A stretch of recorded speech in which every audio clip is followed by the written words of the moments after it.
নাই ছিল না।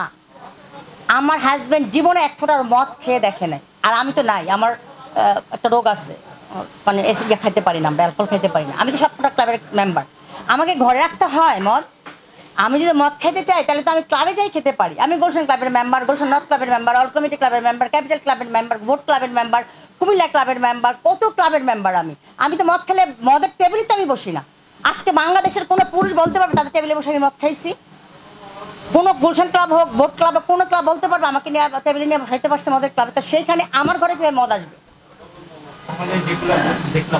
আমি জানি না বোতল কোথেকে আসে। আমার ঘরে অকিটকি ছিল না, অকিটকি কোথেকে আসে সেটা আমি জানি না। অকিটকি মানে হচ্ছে ওই যে কথা বলে। আপনাদের বলি আগে, আপনারা ভিডিওটা শুনেন মনোযোগ সহকারে। আমার নামে এক রাতে 9টা মামলা যে হয়েছে, কিসের মামলা আপনারা জানেন? জানেন না। হরিণের চামড়ার মামলা, যেটা হচ্ছে ওই সবার বাসায় আছে। ক্যাঙ্গারুর চামড়ার মামলা, যেটা নাকি আর্টিফিশিয়াল। আমার ঘরে ওই খেলনার জিনিসপত্র দিয়ে সব কিছু মামলা হয়েছে। 52,000 টাকার একটা সিএপের নামে মামলা হয়, সেই মামলার 2 বছর সাজা হয়। সেটা একটা সিন্ডিকেট মেরে আমাকে 2 বছর সাজা দিয়েছিল। আমি একটা বছর পলাতক থেকে আমার যে ক্ষয়ক্ষতি হয়েছে, শত কোটি টাকা ক্ষয়ক্ষতি হয়েছে। আমি ব্যবসা করতে পারিনি, আমি বাণিজ্য করতে পারিনি, আমার টিভিটা বন্ধ।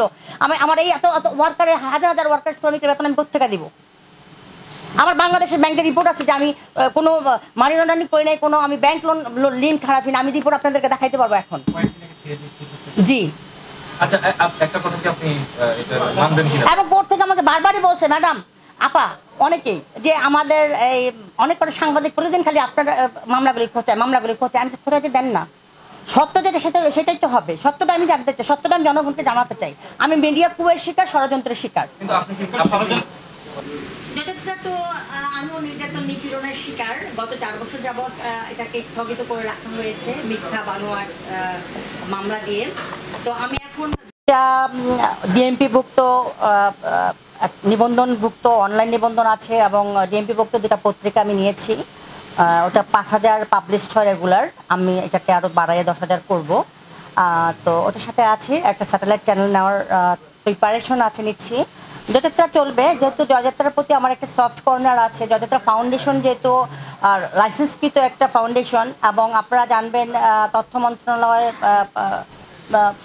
পিএমও অফিস এবং সবকটা অফিসে 2018 সালে জয়যাত্রা স্যাটেলাইট টিভি এবং অনলাইন আইপি টিভি যেটা, সেটার আমি করেছিলাম। প্রস্তাবিত স্যাটেলাইট এবং আইপি টিভির কিন্তু দিয়েছিলাম, অ্যাপ্লিকেশন দিয়েছিলাম। সেই অ্যাপ্লিকেশন ফটো আমার কাছে আছে, আপনারা চাইলে আমি আপনাদেরকে দিয়ে দেবো। আপনারা একটা গ্রুপ করেন, সব ডিটেলটা দিয়ে দেবো। যতটা ইনশাল্লাহ চলবে, যেহেতু আমার একটা স্বপ্ন। আল্লাহ পাক কখনো কারো স্বপ্ন কখনো বৃথায় ফেলে না। সম্পর্কে একটা প্রশ্ন করি, যেহেতু আপনি টেলিভিশন চ্যানেলের জন্য আশাবাদী নিবেন বা আগে থেকে আছেন, প্রতিনিয়ত আমরা দেখতে পাচ্ছি বাংলাদেশের প্রায় 85% স্যাটেলাইট টেলিভিশন তাদের যে কর্মী যারা আছেন, সংবাদকর্মী যারা আছেন, তাদেরকে বেতন দিচ্ছে না। কারো 3 মাস, কারো 6 মাস। আমরা প্রায় সময় প্রেস ক্লাবের সামনে প্রতিবাদ করতে দেখি, অনেক কিছু দেখি। তো আপনি করলে আর কি করবেন? আচ্ছা, আমি পারবো না বিধায় তো এখন চালু করছি না। আমি যদি এখন চালু করে আমাকে বেতন দিতে হবে, এই জন্য আমি কিন্তু চালু করতেছি না। গত 4-5 বছর যাবৎ বন্ধ। 2021 সালের 30শে জুলাই আমাকে অ্যাটাক করা হয়েছিল। আমি কয়েকজন সাংবাদিক, কয়েকজন ব্যবসায়ী, একজন রাজনীতিবিদের মানে ষড়যন্ত্রের শিকার ছিলাম, প্রতিহিংসার শিকার ছিলাম। মানে আমি বলবো আমার সফলতার প্রতিহিংসার শিকারে আমার টিভিটা বন্ধ এখন। আমি তো বললাম কয়েকজন সাংবাদিক, কয়েকজন ব্যবসায়ী, বিশিষ্ট সাংবাদিক। উদ্দেশ্য ছিল হেলেনা জাহাঙ্গীর এত বড় একটা মিডিয়ার মালিক হয়ে যাবে, তাই তো ওকে ধরা যাবে না, ছোঁয়া যাবে না, পা মাটিতে পড়বে না। ওদের ছেলেরা তো মেয়েদের সাথে সবসময় জ্যালাস, পা টেনে নামাতে চায়।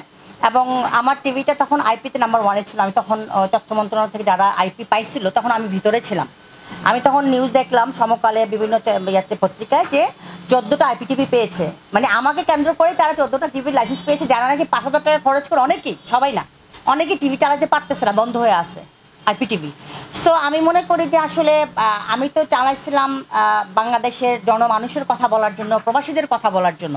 এবং আপনারা যারা চিনেন, যে সাইফুল রাজীব আছে আমার সাথে, সে দেখেছে যে আমি প্রবাসীদের নিয়েই বেশি করে কথা বলতাম। আমি হিজড়াদের নিয়েই কিন্তু কাজ করেছি অনেক। এবং আমি যে কাজগুলি করেছি, যে নিউজগুলি করেছি, সেগুলি কিন্তু কাজ হয়েছে। হিজড়াদের একটা কুমিল্লাতে